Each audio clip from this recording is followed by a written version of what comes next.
முன்னாள் குடியரசுத் தலைவர் டாக்டர் அப்துல் கலாமின் முதலாம் ஆண்டு நினைவு தினம் இன்று அனுசரிக்கப்படுகின்றது. அவரின் கனவு குறித்து திருநெல்வேலியைச் சேர்ந்த விஷ்ணு என்கிற 4ஆம் மாணவர் பேசியதை தற்போது காணலாம். 2020க்குள் வல்லரசு என்பது நம் அக்னி பறவை அப்துல் கலாம் ஐயா அவர்களின் மிகப்பெரிய ஆசை, கனவு, லட்சியமும் கூட.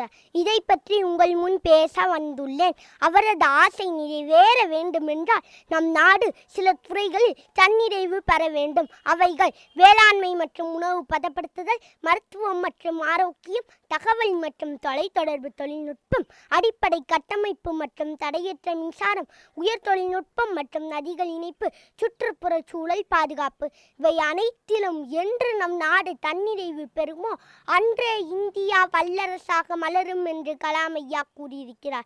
எனவே இவை அனைத்தும் சரி செய்யப்பட்டு மாற்றம் காண வேண்டும். உலகின் 5 பொருளாதார வல்லரசு நாடுகளில் ஒன்றாக இந்தியா திகழ வேண்டும். கலங்குவதும் தயங்குவதும் காரியங்களை கரை சேர்க்காது. சிந்தித்து பாருங்கள், சீர்திருத்தத்திற்கு தயாராகுங்கள். மன உறுதி இருந்தால் வெற்றி நிச்சயம். தேன் கூட்டில் சுவையான தேனை சேர்க்க ஆயிரக்கணக்கான தேனீக்கள் ஒன்று சேர்ந்து கடுமையாக உழைக்கின்றன. அதுபோல் நாம் அனைவரும் ஒன்று சேர்ந்து உழைத்தால் 2020க்குள் இந்தியா வல்லரசு நாடாக மாறுவது சாத்தியமே என கூறி இளைய பாரத சக்திகளான உங்கள் அனைவருக்கும் நன்றி கூறி விடைபெறுகிறேன். நன்றி, வணக்கம்.